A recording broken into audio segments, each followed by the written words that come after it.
Because of my background in finance, numerous times so many people come up to me and they ask me this question, Akhil, what stock should I buy? Akhil, should I buy real estate? Should I go into other kind of assets? Should I buy land? And this amazing little book, it's called The Little Book of Common Sense Investing.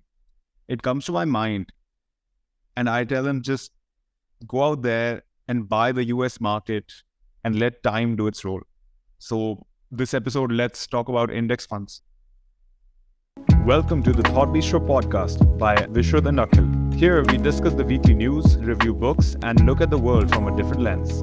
Our mission is to provide a platform to explore different ideas and perspectives from around the world and allow our listeners to develop a deeper understanding. So there are a couple of companies.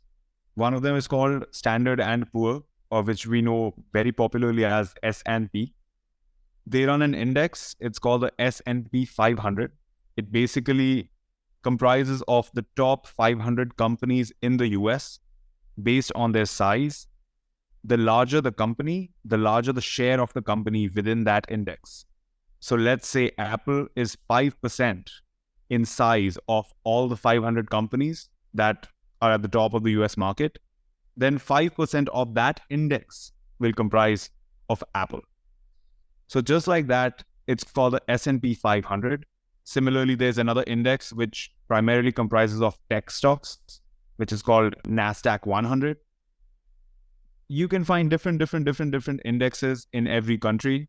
In India, there is Nifty 50, which is top 50 stocks in the country of a specific order. In India, there's also the Sensex 500, which is similarly predicated on what kind of stocks there will be inside. There's this way for a common investor to go in and invest in all of these companies and invest in the future of a country and the future of the businesses of a country altogether, instead of going and nitpicking each single stock, which company will do well, which company will become the next Netflix. So essentially, what this allows you to do is one of the biggest things in investing, or what you're told when you want to go into investing, is that you should have a diversified profile. You should invest in companies which have sound financial numbers and things like that. So all these indexes that we've spoken of are primarily the large cap indexes of the given country, which is usually the best or the biggest companies in the country. So what this allows you, or what investing in index funds that are pegged to these particular indexes allows you to do, is by investing in the fund, you are invested in all these companies, since the fund has the same breakup of these companies as does the index. The example Apple that we gave you earlier. So if Apple, say, makes up 5% of the S&P 500, Apple will also make up 5% of the particular index fund that you have invested in, which is pegged to the S&P 500. The most lovely part about this is that you don't need to do anything. Basically, you buy this index fund or you buy this index ETF. We will get to the topic later. Don't be so anxious. Or we buy, a NASDAQ index. As the companies grow, they enter your portfolio. As the companies fall out, they exit your portfolio. So your portfolio at all times is comprised of companies that are doing well within their own segments, and as a comparative of the rest of the market in the US, in India, in Europe, or whichever index you pick. And your bets are then more specified to a country and its growth rather than that of a single company, because single company comes with a lot of specific risks. So what specific risk would mean is, let's say you bet on an oil company and their large oil shipment just drowns in the sea, and now they don't have anything to ship. So, you are supposed to face the losses as the investor in that company. So you bypass that by making it a very, very small part of the portfolio, which is what we call diversification. As I said earlier, it takes away the headache of you having to research every single company you want to invest in. It takes away the headache of having to nitpick through the thousands of companies that exist in all countries and in different industries and things like that. For example, after COVID, the pharmaceutical industry was, doing really well. So everyone was like, oh yeah, let's invest in pharmaceutical stocks. And a lot of people that I knew started investing in it. But after a few months, those then started doing not so well. And all these people who were pushing pharmaceutical companies and saying, oh yeah, please invest in pharmaceutical companies, realized that it was just a short-term thing. With index funds, you can just put your money in it and forget about it, because all the work is being done for you by the country. If the country is growing, the index is growing. And if the index is growing, your index fund is doing better and you're making money. Warren Buffett has this very nice way to put it. He says, if you are very, very deep into finance, that's the only way you can actually make money in the market. And if you're not very deep into finance and if you cannot commit your whole life to finance, just go out and buy index funds and don't even think of buying anything else. Market as a whole is an instrument where money moves from the less informed people to the more informed people. And if you cannot find a patsy in the market, it is generally yourself. Stop being the patsy. And the best way to do that is to buy the whole market, and there is no further rationale needed. I just wanted to give one more example that just popped into my head. Think about it like fishing. When you're fishing with a fishing rod, you have to know exactly where the fish is going to be, which bait you're going to use to catch the biggest fish. And, it's a very luck-dependent, time-dependent thing. Whereas if you have a net, you can just cast a net on a certain area and pick up an entire bunch of fish. So here with index funds, you're just catching you're casting a net, and there might be small fish, large fish, everything in that net. But with that fishing rod, and when you're doing one fish at a time, you have to be very, very specific as to what you're looking at. You have to know the entire thing before you get into it. I feel like we are selling it very hard, right? But let's look at the largest drawback of buying index funds, which is, it comes up again and again. And this drawback is that we are asking everyone to be disciplined, and innately human beings are not disciplined creatures. We want to look at the person next to us and see, oh, they bought this and this ticker symbol, or they bought this and this stock, and it just bounced 2x, 3x. They made, they put in like $1,000 and they came away with $3,000 on the next day, or somebody put in $100,000 and they are now a billionaire within a year. These stories, like, they really sell hard. And then, we come out and we say, oh, buy an index fund and make your 8 to 9% a year and just sit tight. And then you're like, man, what am I even doing? I need to go out for the larger bet. I think what we end up losing in focusing too much on these larger bets into these people who've made 2x, 3x, 4x in the span of, days or hours, is that we miss the numbers who have actually lost that amount of money in the same amount of time. So I guess it's all the game of probability, whereas with index funds, you have a much higher probability of just making your 8%, 9% every year and just coming out with it. When you want to go for the 2x, 3x, 4x, there is a very, very slim chance that might happen, but there's a larger possibility of you actually losing your money, which is why we referred to the Warren Buffett lines, which said that if you want to get into it, with your heart and soul, and then you do as you like. But if you don't have the heart and soul to put into finance, then stick to the market, trust the market, and just invest in index funds. There's this very, very amazing story. Okay, it's called GameStop. And GameStop was a stock that became one of these meme stocks. And meme stocks was a trend where a stock was being bought by this very specific Reddit group. And they would all buy the stock at the same time. Someone would start a sell-off spree after the stock would get like really, really highly priced. And it was looked at as a symbol of generic, non-investment, we call them retail investors, getting into the market and doing very well. Then just last month, Citadel, a huge hedge fund from Chicago, they came out and they thanked people of this GameStop stock because Citadel was the biggest winner in the GameStop saga. So Citadel said, thanks to all the retail investors, we had one of our greatest years of all time while the market was down. This is a huge example of money going from the less informed to the more informed in, a span of days.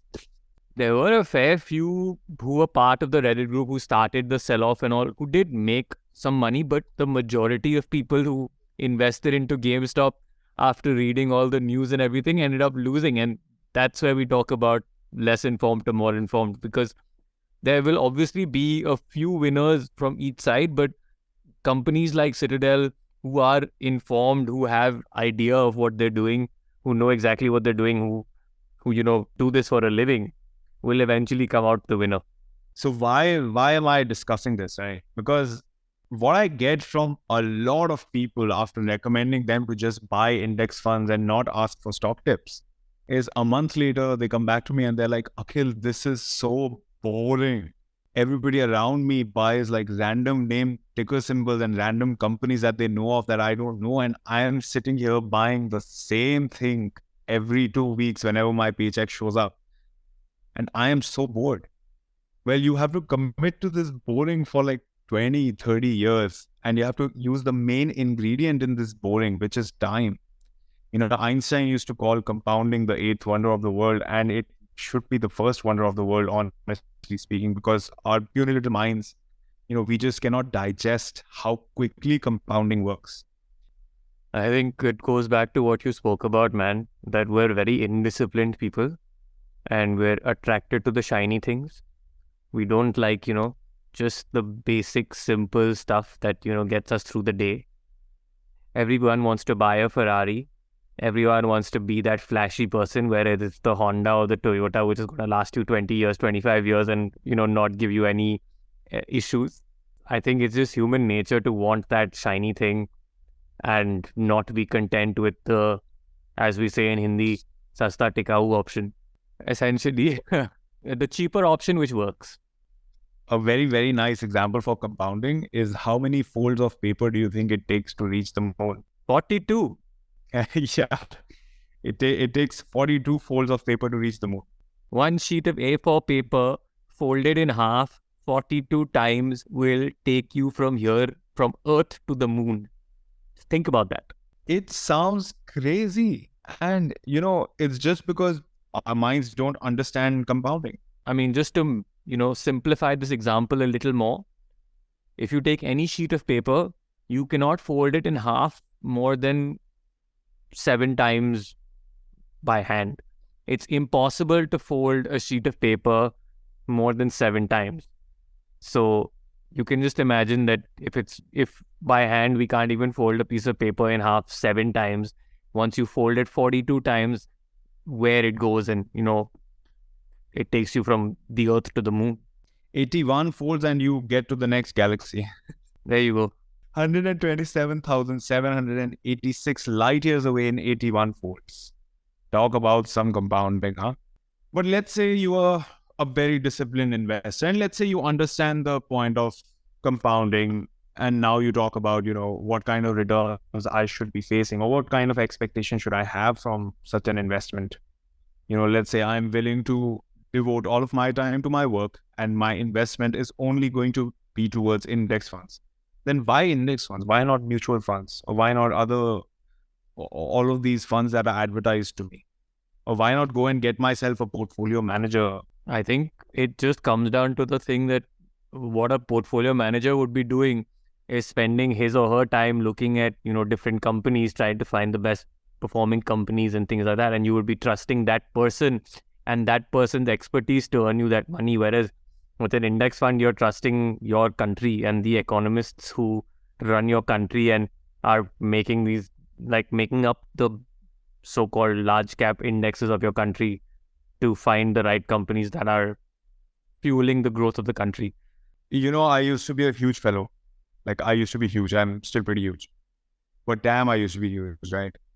And I used to go to all of these dietitians. I went to at least 5 different dietitians. Somebody will tell you, soak these seeds, drink them in the morning. Somebody else will give you some kind of a diet plan. Some people tell you to eat 1 McDonald's burger a day and just don't eat anything else. Everybody comes up with these different fundas. Some people give you a 2-week diet and then they ask you, come back and I'll give you a next diet. Each person charges you for an appointment. Plus, they sell you some more supplements alongside that. Then one day I woke up and I realized that, the best way to lose weight is to not eat. And I went on intermittent fasting and I stopped eating for 24 hours.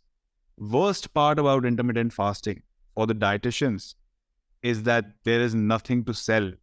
Imagine you go to a dietitian and you tell him or her that I want to lose weight. And they tell you, don't eat. You'd be like, get lost. That's not an answer. No shit, Sherlock. Just like that, when you go up to a portfolio manager and you ask them, where should I invest? And they tell you, buy an index fund and don't bother me anymore. And just, every 2 weeks, whenever your paycheck shows up, put a percentage of it in an index fund. You'll be like, then why am I hiring you, right? Just like that, the portfolio managers don't have incentive to give you the, automated solution to your investment problems where they just tell you bet on America. And the guy who is willing to do that for you is Warren Buffett, who is like already pretty damn rich. So he really doesn't care. He doesn't want your 1% in fees anymore. It's like you go somewhere and the person is just telling you to do something because you've gone there for that person's expertise. And it boils down to common sense again. Essentially, what we're like, what the basic difference, what it boils down to is that on one place, you are still giving your money to someone who has to put in the work and give you results which may or may not be the same as the country's index, which may or may not work as well as they do, or may not give you the desired returns. And on the other hand, you have a set standardized fund where stocks and companies are added and removed as per performance, judged by a computer. It's just less of a headache, and it involves less paraphernalia and less work all around. Because if even with a mutual fund, you were depending on a particular fund manager, the team that they hire, the expertise that they have, where they have studied, what their biases are, all that, you are leaving all that to chance at the end of the day. So another thing that starts happening is something that we call friction. And what friction means is the additional costs that you drive up when you hire these funds, right? And what kind of costs can you really, what kind of costs can you ramp up? One of these is called the churn or the turnover. So every time the fund manager buys a stock, sells a stock on your behalf, you might be, generating some taxes that you would not have otherwise had you held the stock for a longer period of time. It's called short-term versus long-term capital gains. Then the other thing might be each time there is a transaction, you might be owing commission, and that commission is a complete transactional cost. It is only at the time of transaction that you pay these commissions. And since not many firms enter and exit the top 500 firms of a country at any time, or the top 300 firms of a country at any time, there is a lot less of this churn. Certainly now that brokerages are, there are free brokerages such as Robinhood, such as Wealthsimple in Canada, and there is Zerodha in India. These do allow for less of these transactional costs, but the tax is still a bail. And you never know what kind of a brokerage your fund manager is using. The other thing is these fund managers do have teams, and they are hiring numerous number of people and analysts who are working under them who need to get paid. So it is very logical for them to charge you these fees. However, they are not a necessity. The main thing that a fund manager brings to your life, that you need to bring to your life, that is the same with a dietitian, is that they bring a little bit of discipline. Because the fund manager, once you give them your money and you are, reliant on them, you yourself are not thinking of going out and buying a Tesla stock out of the blue, or buying a GameStop stock, or buying an AMC stock just because everybody's buying them, they are hip and they're cool. So you might be protected from that aspect of it. You're less prone to making impulsive decisions. I mean, that's as aptly as you can put it, because you'll have somebody you will call and tell you, yeah, there are better ways of doing something. But then it becomes very important to know who you are hiring. You have to think of their biases, their background, things like that. I mean, think of the TV show Friends. I think it was one of the episodes. I think Rachel says to Monica that, oh, from now on, you're making all my decisions for me. And I think by the end of the episode, they keep arguing with each other because they're diametrically opposite people. And the decisions that Monica makes on behalf of Rachel are not the ones that she wants to make. So they just clash, and she's like, that's a bad decision, and I do not want to continue with this anymore. So I'll give you one from Friends. Monica, in one episode, tells everybody, hey, my non-investor friends, I just started investing. and I bought ZXY in the morning. And Joey asked Monica, why is ZXY? She says, because it sounds sexy. So yeah, don't just buy sexy looking things. And look into index funds. It might actually, give you a whole new insight into investment, although it is very boring. So my brother and my sister-in-law just recently started investing, and I suggested you buy index funds. I actually suggested them to buy ETFs. Now that we are at the topic, let's explain ETFs further. ETFs are just funds that you can trade in trading hours. Mutual funds and ETFs are exactly the same thing in terms of what they're made up of. You're still going to be buying something that comprises of the market and comprises with respect to the index and things like that. The only difference is that when you want to buy a mutual fund or when you want to invest into a index fund, you have to place the order at the end of the day. So once the market is closed, there is a net asset value that is assigned to that particular index fund, and this happens after the day's trading is done. With an ETF, you can trade or you can buy in or sell your ETFs during the day's trade. So any index fund that you're hoping to buy, let's say you're hoping to buy the Indian market, or if you're hoping to buy the American market, you can always run to Google and try to find an ETF of the same and just compare, what kind of assets each of them are holding.